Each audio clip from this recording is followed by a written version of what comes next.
ದೇವರು ಪ್ರೀತಿಸುವ ಪ್ರೀತಿಯ ಬಿಗ್ ಜೆ ಟಿ ವಿ ಪ್ರಿಯ ವೀಕ್ಷಕರಿಗೆ ನಮ್ಮ ಕರ್ತನಾದ ಯೇಸು ಕ್ರಿಸ್ತನ ಹೆಸರಿನಲ್ಲಿ ನಿಮ್ಮನ್ನು ಸ್ವಾಗತ ಬಯಸಿ ಆಹ್ವಾನಿಸುತ್ತಿದ್ದೇವೆ. ಬನ್ನಿರಿ, ಇಂದಿನ ನಮ್ಮ ಅಧ್ಯಯನ ದೇವರ ವಾಕ್ಯದಿಂದ ಯೆಹೆಜ್ಕೇಲ್ ಗ್ರಂಥ, ದ ಬುಕ್ ಆಫ್ ಎಝೆಕಿಯಲ್ ಚಾಪ್ಟರ್ 6. ಯಾಕೆ ನಾವು ದೇವರ ವಾಕ್ಯವನ್ನು ಅಧ್ಯಯನ ಮಾಡಿಕೊಳ್ಬೇಕು ಎಂಬುದಕ್ಕೆ ಒಂದೇ ಒಂದು ಕಾರಣ. ಯೆರೆಮೀಯನ ಗ್ರಂಥದಿಂದ ಒಂದು ಕಾರಣ ಕೊಡಲಿಕ್ಕೆ ಇಷ್ಟಪಡ್ತೇನೆ. ಅದು 15ನೇ ಅಧ್ಯಾಯ ಮತ್ತು ನೆನಪಿಟ್ಕೊಳ್ಳಿಕ್ಕೆ ಈಸಿ. ಅದು 15ನೇ ಅಧ್ಯಾಯ ಮತ್ತು 16ನೇ ವಚನ ಏನಿದೆ ನೋಡೋಣ ಬನ್ನಿ. ಯೆರೆಮೀಯ 15:16 ಅದರಲ್ಲಿ ಈ ರೀತಿಯಾಗಿದೆ. ಏನಂದರೆ, ನನಗೆ ಯೆರೆಮೀಯನು ಹೇಳುವಂಥ ಸಾಕ್ಷಿ, ದೊರೆತ ನಿನ್ನ ಮಾತುಗಳನ್ನು ಆಹಾರ ಮಾಡಿಕೊಂಡೇನು. ವಾವ್, ಒಂದು ಕಾರಣ ಸಾಕಲ್ವಾ? ದೇವರ ವಾಕ್ಯ ಆಹಾರ, ಆತ್ಮಿಕ ಆಹಾರ. ನಾವು ಯಾಕೆ ದಿನಾಲೂ ದೇವರ ವಾಕ್ಯವನ್ನು ಅಧ್ಯಯನ ಮಾಡಬೇಕು ಎಂಬುದಕ್ಕೆ ಒಂದು ಕಾರಣ ಇದು ಸಾಕಲ್ವಾ? ನಾವು ದಿನಾಲೂ ಯಾಕೆ ಊಟ ಮಾಡಬೇಕು? ಕೆಲವು ಸಾರಿ ಒಂದೇ ದಿನಕ್ಕೆ 3 ಸಾರಿ, ಬಹುಶಃ 4 ಬಾರಿ ನಾವು ಊಟ ಮಾಡ್ತೇವೆ. ತಿಂಡಿಗಳನ್ನು ಕೂಡ ತೆಗೆದುಕೊಳ್ತೇವೆ. ಯಾಕಂದರೆ ಆಹಾರ ನಮಗೆ ಅದು ಪೋಷಣೆ. ಆಹಾರ ನಮಗೆ ಅಗತ್ಯ. ಆಹಾರ ನಮಗೆ ಅದು ನಮ್ಮನ್ನು ಶಕ್ತಿ ಕೊಡುವಂಥದ್ದು, ಬಲಪಡಿಸುವಂಥದ್ದು. ಅದೇ ರೀತಿಯಾಗಿ ದೇವರ ವಾಕ್ಯ ಕೂಡ ಆಹಾರ. ಮನುಷ್ಯನು ರೊಟ್ಟಿ ತಿಂದ ಮಾತ್ರ ಬದುಕುವನಲ್ಲ, ದೇವರ ಬಾಯಿಂದ ಹೊರಡುವ ಪ್ರತಿಯೊಂದು ಮಾತಿನಿಂದಲೂ ಬದುಕ್ತಾನೆ. ಆದ ಕಾರಣ ಆಹಾರಕ್ಕಿಂತಲೂ, ಅನುದಿನದ ಆಹಾರಕ್ಕಿಂತಲೂ ಪ್ರಾಮುಖ್ಯ ದೇವರ ವಾಕ್ಯ, ಅಥವಾ ಆಹಾರದಷ್ಟೇ ಪ್ರಾಮುಖ್ಯ ದೇವರ ವಾಕ್ಯ. ಆದ ಕಾರಣ ಇಂದು ನಾವು ದೇವರ ವಾಕ್ಯವನ್ನು ಅಧ್ಯಯನ ಮಾಡಿಕೊಳ್ತಿದ್ದೇವೆ. ಬನ್ರಿ, 6ನೇ ಅಧ್ಯಾಯ ಯೆಹೆಜ್ಕೇಲ್ನ ಗ್ರಂಥ. ಯೆಹೆಜ್ಕೇಲ್ನು ಅಂದರೆ ದೇವರು ಬಲಪಡಿಸುವನು. God will strengthen. ಇದು ಯೆಹೆಜ್ಕೇಲ್ನ ಹೆಸರಿನ ಅರ್ಥ. ಸರಿ, ಮೊದಲನೇ ವಚನ 6ನೇ ಅಧ್ಯಾಯದಲ್ಲಿ, ಯೆಹೋವನು ಈ ಮಾತುಗಳನ್ನು ನನಗೆ ದಯಪಾಲಿಸಿದನು. ಏನಂತ? ಇಸ್ರಾಯೇಲಿನ ಬೆಟ್ಟಗಳಿಗೆ ಅಭಿಮುಖನಾಗಿ ನಿಂತು ಅವುಗಳನ್ನು ಕುರಿತು ಈ ದೈವೋಕ್ತಿಯನ್ನು ನುಡಿ. ಭಾಳ ವಿಚಿತ್ರವಾದಂಥ ಮಾತುಗಳು ದೇವರು ಪ್ರವಾದಿಗೆ ಹೇಳಿದ್ದು. ಏನಂತ ಹೇಳಬೇಕಂತೆ? 3ನೇ ವಚನ, ಇಸ್ರಾಯೇಲಿನ ಬೆಟ್ಟಗಳೇ, ಕರ್ತನಾದ ಯೆಹೋವನೇ ಮಾತನ್ನು ಕೇಳಿರಿ. ಕರ್ತನಾದ ಯೆಹೋವನು ಬೆಟ್ಟ ಗುಡ್ಡಗಳಿಗೂ ತೊರೆ ತಗ್ಗುಗಳಿಗೂ ಹೀಗೆ ಹೇಳುತ್ತಾನೆ, ಇಗೋ, ನಾನೇ ನಿಮ್ಮ ಮೇಲೆ ಖಡ್ಗವನ್ನು ಬರಮಾಡಿ ನಿಮ್ಮ ಪೂಜಾ ಸ್ಥಳಗಳನ್ನು ನಾಶಪಡಿಸುವೆನು. ಹೌದು, ಇದನ್ನು ನಾನು ಓದಿದಾಗ ನಮ್ಮ ಕರ್ತನಾದ ಯೇಸು ಕ್ರಿಸ್ತನು ಕೂಡ ನುಡಿದಂಥ ಒಂದು ಮಾತು ನೆನಪಿಗೆ ಬರ್ತಿದೆ. ಅದೇನಂತ ಹೇಳಿದರೆ, ಬೆಟ್ಟಕ್ಕೆ ಮಾತನಾಡುವಂಥ ಒಂದು ವಿಷಯ. ಅಲ್ಲಿ ದೇವರು ಪ್ರವಾದಿಗೆ ಹೇಳಿದಂಥದ್ದು. ಇಲ್ಲಿ ಬೇರೆ ಅದೇ ಒಂದು ಸಂಗತಿ, ಆದರೆ ಇಲ್ಲಿ ಬೇರೆ ರೀತಿಯಿಂದ ಹೇಳಿರುವಂಥದ್ದನ್ನು ನಾವು ಗಮನಿಸಬಹುದು. ಯಾಕಂತೇಳಿದರೆ, ಸಮಸ್ಯೆಗಳು ಬೆಟ್ಟದೋಪಾದಿಯಲ್ಲಿವೆ, ಆದರೆ ಇಲ್ಲಿ ಪ್ರವಾದನೆ ಬೆಟ್ಟದ ಹತ್ರ ಕೂಡ ಮಾತನಾಡುವಂಥ, ಅಂದರೆ ಸಾಂಕೇತಿಕವಾಗಿ ಮುಂದೆ ಆಗುವಂಥದ್ದನ್ನು ಇಲ್ಲಿ ಹೇಳಲಾಗಿದೆ. ಯಾಕೆ ದೇವರು ಈ ರೀತಿಯಾಗಿ ಆ ಪ್ರವಾದನೆಯನ್ನು ಹೇಳೋದಕ್ಕೆ ಕಾರಣ ಇದೆ. ಏನು ಕಾರಣ? ನೀವು ನಿಮ್ಮವರು ಬೊಂಬೆಗಳ ಮುಂದೆ ಹತರಾಗಿ ಬೀಳುವಂತೆ ಮಾಡುವೆನು. ಯಾಕೆ ಈ ರೀತಿಯಾಗಿ ಅಂತ ಹೇಳ್ಬಿಟ್ಟು ನೋಡುವಾಗ ಅವರು ದೇವರಿಗೆ, ದೇವರ ವಾಕ್ಯಕ್ಕೆ, ದೇವರ ಧರ್ಮಶಾಸ್ತ್ರಕ್ಕೆ, ಮೋಶೆಯ ಮುಖಾಂತರವಾಗಿ ಕೊಡಲಾಗಿರುವ ವಾಕ್ಯಕ್ಕೆ ಹೊರತಾಗಿದ್ರಲ್ಲ.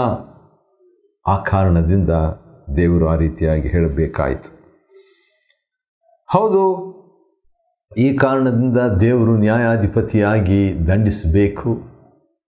ಅದೇ ಸಂದರ್ಭದಲ್ಲಿ ನೋಡ್ರಿ, ದೇವರು 1-7 ವಚನಗಳವರೆಗೆ ಈ ರೀತಿಯಾಗಿ ಮಾಡುವೇನು, ನಾಶ ಮಾಡುವೇನು, ನಾನು ಬೀಳುವಂತೆ ಮಾಡುವೇನು, ಮತ್ತು 5ನೇ ವಚನ ಎರಚಿ ಬಿಡುವೇನು, ಇವೆಲ್ಲ ಹೇಳಿ ಹೇಳಿ ಹೇಳಿ ಹೇಳಿ 7ನೇ ವಚನದಲ್ಲಿ ಆಗ ನಾನೇ ಯೆಹೋವನೆಂದು ನಿಮಗೆ ಗೊತ್ತಾಗುವುದು.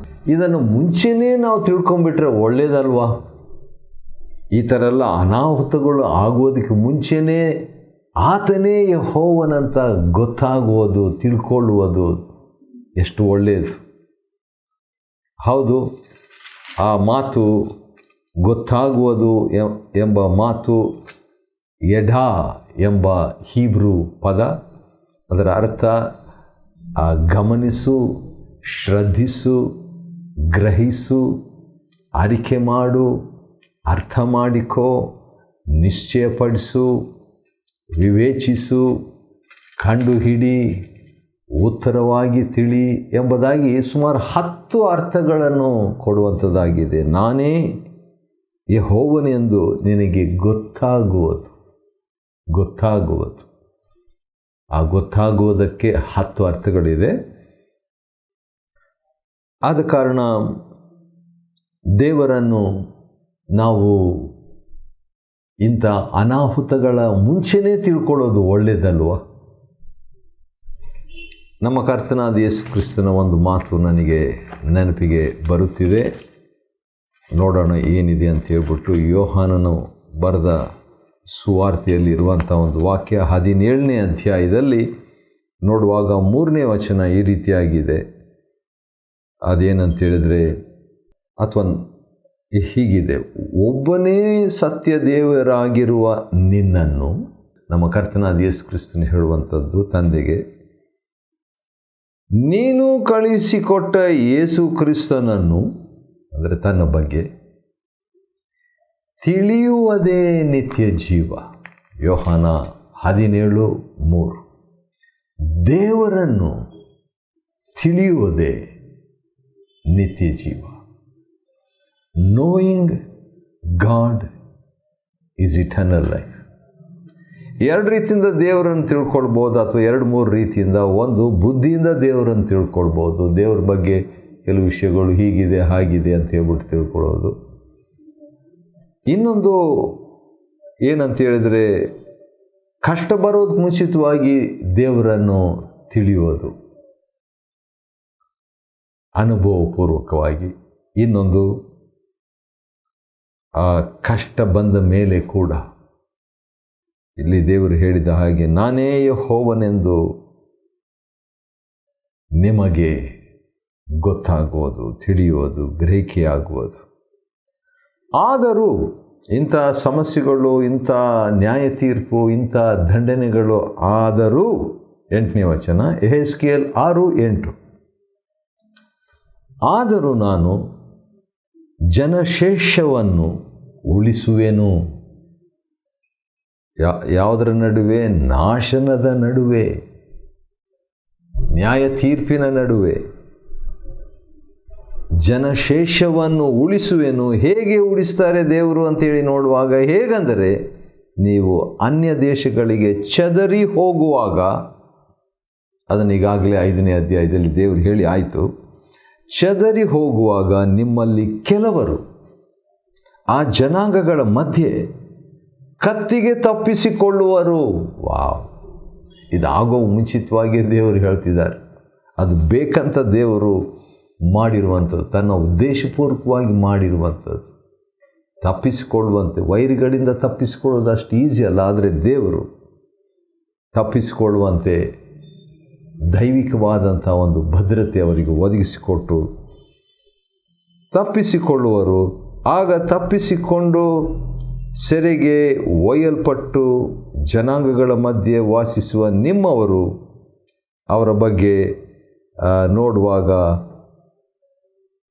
ನಾನೇ ಎಂಬುದಾಗಿ ನನ್ನನ್ನು ಜ್ಞಾಪಕ ಮಾಡಿಕೊಂಡು ಎಂಬುದಾಗಿದೆ. ಹೌದು, ತಪ್ಪಿಸಿಕೊಂಡು ಜ್ಞಾಪಕ ಮಾಡಿ ದೇವರ, ಹೌದು, ಯಾಕಿದಾಯಿತು, ನನ್ನನ್ನು ದೇವರನ್ನು ತೊರೆದಿದ್ದರಿಂದಲೇ, ದೇವರಿಗೆ ದ್ರೋಹ ಮಾಡಿದ್ದರಿಂದಲೇ ಈ ರೀತಿ ಎಲ್ಲ ಆಯಿತು ಎಂಬುದಾಗಿ ತನ್ನ ಕೆಟ್ಟತನವನ್ನು ಮಾಡಿದ್ದೇವೆ ಎಂದು ತಮ್ಮನ್ನು ತಾವೇ ಹೇಸಿಕೊಳ್ಳುವರು.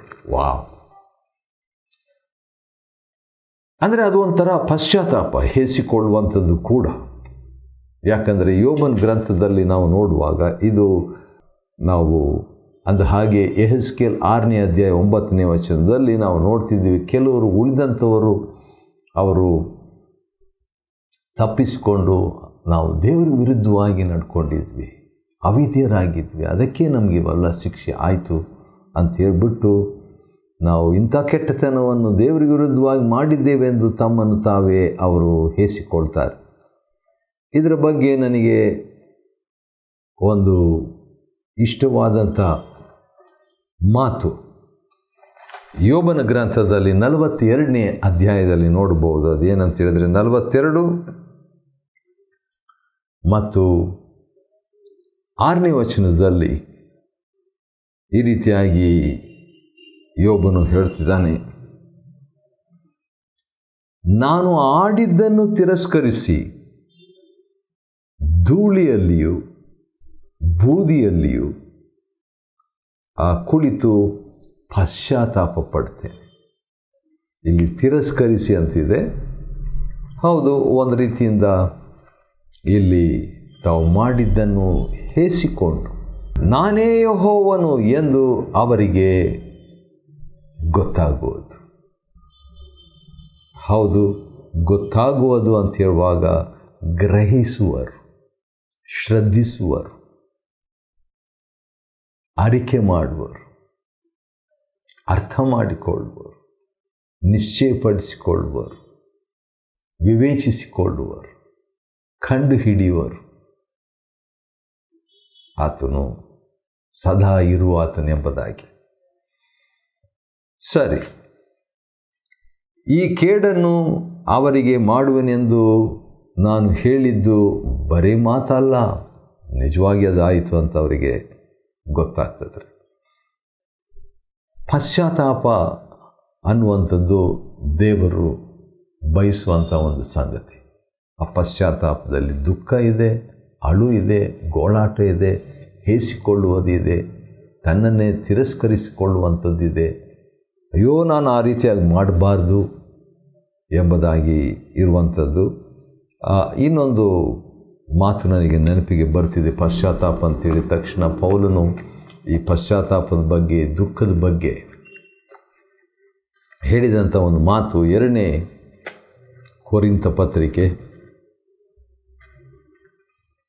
ಮತ್ತು 7ನೇ ಅಧ್ಯಾಯದಲ್ಲಿ ನೋಡುವಾಗ, ಕೊರಿಂಥದವರು ಕೂಡ ದೇವಜನರು, ಇಸ್ರಾಯೇಲರ ಹಾಗೇನೆ ಅವರಲ್ಲಿ ಕೂಡ ಹೊಸ ಒಡಂಬಡಿಕೆ ಅನುಭವಕ್ಕೆ ಬಂದಾಗ್ಯೂ ಕೂಡ ಅವರಲ್ಲಿ ತಪ್ಪು ದೋಷಗಳು ಇದ್ದಾಗ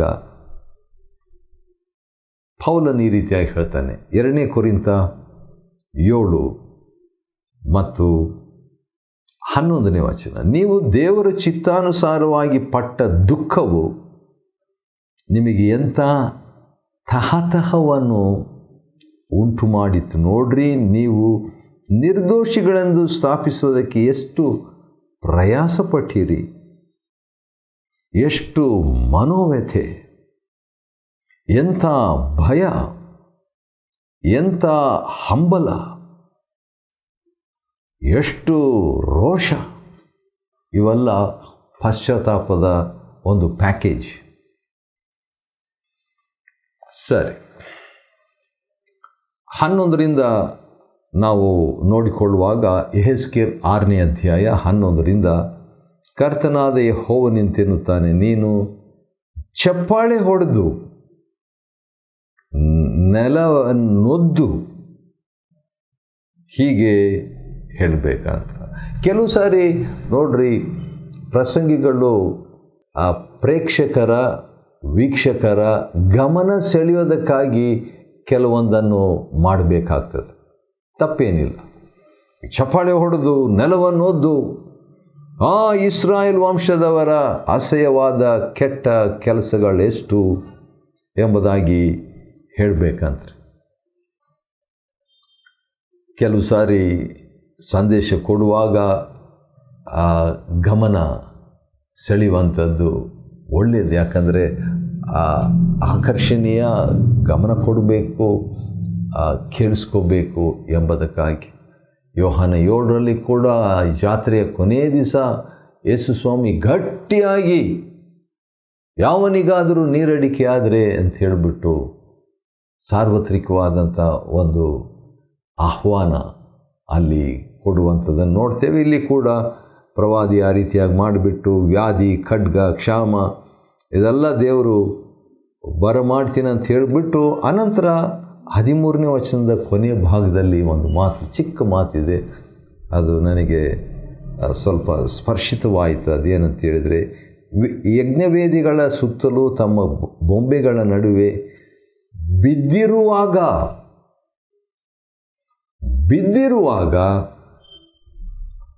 ನಾನೇ ಯೆಹೋವನು ಎಂದು ಗೊತ್ತಾಗುವುದು. ವಾವ್! ಕೆಲವು ಸಾರಿ ಯಾಕೆ ನಾವು ಅಂಥ ಕಷ್ಟಪಟ್ಕೊಂಡು ಆನಂತರ ದೇವ್ರನ್ನ ತಿಳ್ಕೊಳ್ಳುವುದು? ನಾವು ದೇವ್ರನ್ನ ಅಂಥ ಅನಾಹುತಗಳು ಆಗದೆ ನಾವು ದೇವರನ್ನು ತಿಳ್ಕೋಬೇಕು ಎಂಬುದು ದೇವರ ಚಿತ್ತವಾಗಿದೆ. ನಾನೇ ಯೆಹೋವನೆಂದು ಅವರಿಗೆ ಗೊತ್ತಾಗುವುದು. ಮತ್ತೆ 10ನೇ ವಚನ, 14ನೇ ವಚನ, ದೇವರ ಇಷ್ಟ ಆ ರೀತಿಯಾಗಿದೆ. 6ನೇ ಅಧ್ಯಾಯ ಯೆಹೆಜ್ಕೇಲನ ಗ್ರಂಥವನ್ನು ಅಧ್ಯಯನ ಮಾಡಿಕೊಳ್ಳುವಂತೆ ದೇವರು ಕೊಟ್ಟ ಕೃಪೆಗಾಗಿ ಆತನಿಗೆ ಸ್ತೋತ್ರವಾಗಲಿ. ದೇವರು ನಿಮ್ಮನ್ನು ಆಶೀರ್ವದಿಸಲಿ.